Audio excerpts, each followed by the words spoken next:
വിളിച്ച് അന്വേഷിച്ചതാണ് അത് bullet proof തന്നെയാണ് എന്ന്. പക്ഷേ അത് ഞാൻ ആ കാര്യം പി ജയരാജൻ എന്ന വ്യക്തിയോട് ചോദിക്കുമ്പോൾ എൻ്റെ മനസ്സിൽ ഞാൻ കൺവിൻസ്ഡ് അല്ല. ഞാൻ ഇന്നത് തുറന്നു പറയുകയാണ്, ഞാൻ ഇതുവരെ ഈ കാര്യത്തിൽ പറഞ്ഞിട്ടില്ല, ഞാൻ കൺവിൻസ്ഡ് അല്ല. അതുകൊണ്ടാണ് ഞാൻ ആ വായിക്കുന്നതിന് മുമ്പ് തന്നെ ഇതിങ്ങനെ ശരിയാണോ, കാരണം ഈ സർക്കുലറിൽ പറയുന്നത് സുരക്ഷയുള്ള ഹൈ സെക്യൂരിറ്റി ഉള്ള വാഹനമെന്നേ പറയുന്നുള്ളൂ.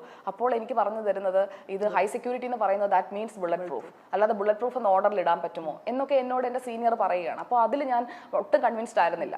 ആ കൺവിൻസ്ഡ് അല്ലാത്ത കാര്യം എനിക്ക് ചോദിക്കേണ്ടി വന്നു. അതിലെനിക്ക് ഖേദമുണ്ട്. കാരണം ആ പി ജയരാജന് ബുള്ളറ്റ് പ്രൂഫ് കാർ അനുവദിച്ചു എന്നൊക്കെ പറയുമ്പോഴേക്കും അത് ചർച്ച ചെയ്യപ്പെടുന്ന വേറൊരു രീതിയിലാണെന്ന് എനിക്കറിയാം. അദ്ദേഹത്തോട് ഞാൻ ആ ചോദ്യം ചോദിക്കുന്നതൊക്കെ ട്രോളായി. കാരണം എനിക്ക് തന്നെ ഞാൻ തന്നെ കൺവിൻസ്ഡ് ആയിരുന്നില്ല. പക്ഷേ എൻ്റെ സീനിയർ പറയുമ്പോൾ എനിക്കത് ചെയ്തേ പറ്റൂ. അത് ആ സമയത്ത് പറ്റിയതാണ്. ഞാൻ ആ സീനിയറിനോട് അതിനുശേഷം അത് സംസാരിക്കുകയും ചെയ്തു. അദ്ദേഹം എന്നോട് പേഴ്സണലി സോറി പറഞ്ഞു, ആ പുള്ളിക്ക് തെറ്റിപ്പോയതാണ് എന്ന് പറയുന്നത്. പക്ഷെ ആ തെറ്റ് അവിടെ ആരും അറിയുന്നില്ല. ഇപ്പോ പ്രസന്റ് ചെയ്യുന്ന ആളുടെ ഭാഗത്ത് നിന്ന് ഞാൻ ഒരിക്കലും, കാരണം എനിക്ക് ജയരാജേട്ടനെ ഇഷ്ടമാണ്, ഞാൻ ഉമ്മൻചാണ്ടി ഇഷ്ടമാണെന്ന് പറഞ്ഞല്ലോ. അപ്പോൾ ജയരാജേട്ടനെ ആയാലും ഇപ്പം പിണറായി വിജയന്റെ കുറെ കാര്യങ്ങൾ എനിക്ക് ഇഷ്ടമാണ്. അപ്പോൾ ഈ ഫാക്ട് ചെക്ക് എന്ന് പറയുന്നത് വളരെ പ്രധാനപ്പെട്ടതാണ്. റിപ്പോർട്ടറിൽ അതുകൊണ്ട് തന്നെ ഞങ്ങൾ ശ്രദ്ധിക്കുന്ന ഒരു പ്രധാനപ്പെട്ട കാര്യം ഇതാണ്, നമുക്ക് വസ്തുതയാണെന്ന് ഉറപ്പ് വരുത്തിയിട്ടേ കൊടുക്കുള്ളൂ. ഞാൻ പറയുള്ളൂ, എല്ലായിടത്തും ലോകത്ത് എവിടെയുള്ളതാണ്, നമ്മുടെ നാട്ടിൽ നിന്നുള്ളതല്ല.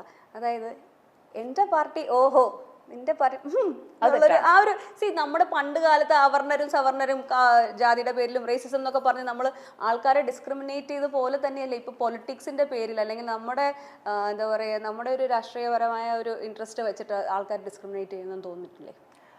എന്തിനാണ് അങ്ങനെ ഒരു അല്ല, ഞാൻ പറയട്ടെ, ഇപ്പോൾ ഒരു രാഷ്ട്രീയ പാർട്ടിയിൽ അംഗമായാലേ താങ്കൾക്ക് ജോലി കിട്ടൂന്ന് വന്നാൽ താങ്കൾ ആ രാഷ്ട്രീയ പാർട്ടി പോയി ചേരും. ഇന്ന് കേരളം കാണുന്ന ഏറ്റവും വലിയ പ്രശ്നം അതാണ്.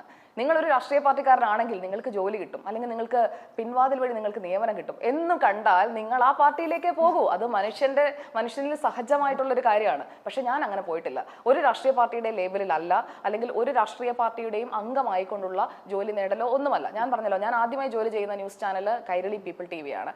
എന്നാൽ ഞാൻ SFIയുടെ ഒരു കേഡറോ അല്ലെങ്കിൽ CPIM പാർട്ടിയിലെ ഒരു അംഗമോ അല്ല. അവിടെ എൻ്റെ മെറിറ്റും ഞാൻ ഇന്റർവ്യൂ അറ്റൻഡ് ചെയ്ത് കൃത്യമായ വഴികളിലൂടെയാണ് ഞാൻ വന്നത്. പക്ഷേ പാർവതിനെ പൊതുവെ SFIയുടെ ആളല്ല, BJPയുടെ ഒരാളായിട്ട് തന്നെയാണ്. ഇപ്പോ നമ്മളിപ്പോ BJPയിൽ എനിക്ക് അംഗത്വമുണ്ടോ എന്ന് ചോദിക്കും. സംസ്ഥാന പ്രസിഡന്റിനെ ഫോൺ നമ്പർ എടുത്തൊന്ന് വിളിച്ചു നോക്കി അറിയാമോ. അംഗത്വം ഉണ്ടോ എന്നല്ല ഞാൻ ചോദിക്കുന്നത്, അംഗത്വം ഉണ്ടോ, അംഗത്വം എടുത്തില്ല. പക്ഷെ ഞാൻ പഠിച്ച കോളേജിൽ ABVP ഇല്ല. ഞാൻ അതിനുശേഷം BJPയുടെ അംഗമാവുകയോ ഒന്നും ചെയ്തില്ല. നമുക്കൊരു എന്താ പറയുക, അല്ല, ഞാൻ BJPയിൽ അംഗമായാൽ അതൊക്കെ വാർത്തയാവില്ലേ?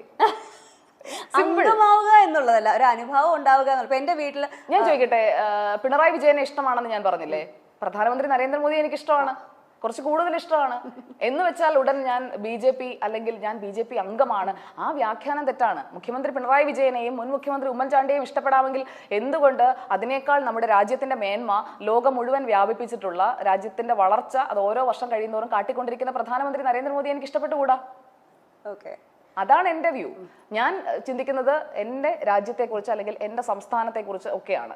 അതിൽ ഞാൻ വളരെ ഫോക്കസ്ഡ് ആണ്. നമ്മുടെ സ്റ്റേറ്റിൽ ഒരു മോശം പ്രവണതയിലേക്ക് പോയി കഴിഞ്ഞാൽ ഞാനത് പറയും. നമ്മുടെ രാജ്യത്ത് വന്നു കഴിഞ്ഞാൽ ഞാനത് പറയും.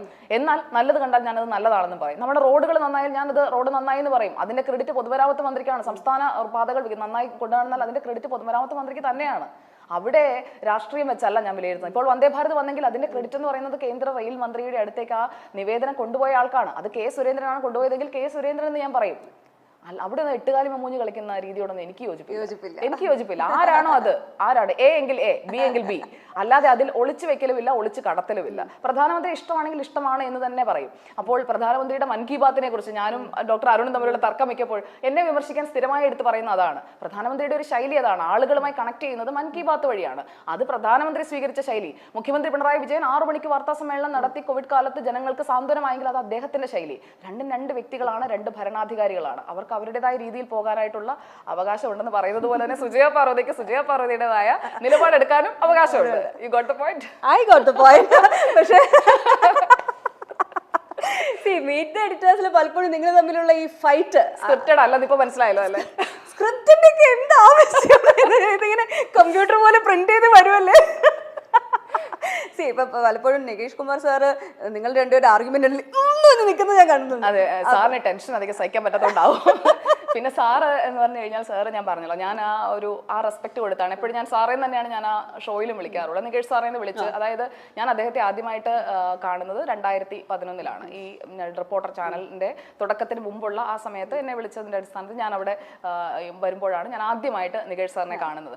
അത് കഴിഞ്ഞിട്ടുള്ള ഞാൻ ഏഷ്യാനെറ്റിലേക്ക് പോയതിനു ശേഷം ഞങ്ങൾ നേരിട്ട് കണ്ടിട്ടില്ല. അത് കഴിഞ്ഞ് ഇപ്പോൾ വരുമ്പോഴും ഈ റിപ്പോർട്ടർ തുടങ്ങുന്നതിന് തൊട്ട് മുമ്പുള്ള ദിവസം കാണുമ്പോൾ സാർ എന്നെ കാണുമ്പോഴത്തേക്ക് ഇത് നമ്മുടെ കുട്ടിയാ എന്ന് പറഞ്ഞ് ചേർത്ത് പിടിക്കുന്ന ആ ഒരു വാമത്തുണ്ട്. അതാണ് ഞാൻ പറഞ്ഞത്, ഇന്നലെ കാണണമെന്നില്ല, വർഷങ്ങൾ കഴിഞ്ഞാലും നമുക്ക് ആ വ്യക്തിയുടെ ലൈഫിൽ അല്ലെങ്കിൽ ആ വ്യക്തി നമ്മളെ ഓർക്കുന്നുണ്ടെങ്കിൽ അത് ഞാനൊരു പ്ലസ് ആയിട്ടാണ് കാണുന്നത്. എവിടെ അവസാനിച്ചോ അവിടെ തന്നെ തുടങ്ങാൻ പറ്റും, എത്ര ഗ്യാപ്പ് ഉണ്ടെങ്കിലും അല്ലേ? അതെ, എനിക്ക് തോന്നുന്നത് ചിലപ്പോൾ അതൊരു കാരണം റിപ്പോർട്ടർ എന്ന് പറയുന്നത് അതൊരു വ്യത്യസ്തമായ പ്ലാറ്റ്ഫോമാണ് അന്ന് സാറ് ഡിസൈൻ ചെയ്തത്. ഞാൻ അന്ന് അതിന്റെ ഭാഗമായിട്ട് വരുന്നതും അങ്ങനെ ആ ഒരു ചിന്തയുടെ പുറത്താണ്. അതിൽ നിന്ന് ഇപ്പോൾ പുതിയ രീതിയിലേക്ക് അതിനെ കൊണ്ടുപോകാനായിട്ട് ഒരു ഇത് വരുമ്പോഴേക്കും അതിലേക്കും എനിക്ക് വരാൻ പറ്റുന്നു എന്ന് പറയുന്നത് ഞാനതൊരു പ്ലസ് ആയിട്ടാണ് കാണുന്നത്. കാരണം അത് ദർ ഈസ് സംതിങ്. അന്ന് അവിടെ നിൽക്കാതെ പോയ ഞാൻ ഇവിടെ തിരിച്ചു വരണം എന്നുണ്ടെങ്കിൽ എന്തെങ്കിലും സംതിങ് ഡെസ്റ്റിനി പ്ലാൻ ചെയ്തിട്ടുണ്ട്, ഇവിടെ വന്ന് എന്തോ ചെയ്യാനുണ്ട്. അപ്പൊ അതുകൊണ്ട് അതിനുവേണ്ടി ആയിരിക്കും തിരിച്ചു ബ്രേക്ക് എടുക്കണം എന്നല്ലേ വിചാരിച്ചിരുന്നത്? 24 മാറിയിട്ട് അങ്ങനെ ഒരു ഇല്ല, ഇടയ്ക്കൊരു ബ്രേക്ക് എടുക്കുന്നതിനെ പറ്റിയിട്ട് വന്നിട്ടേ ഇല്ല.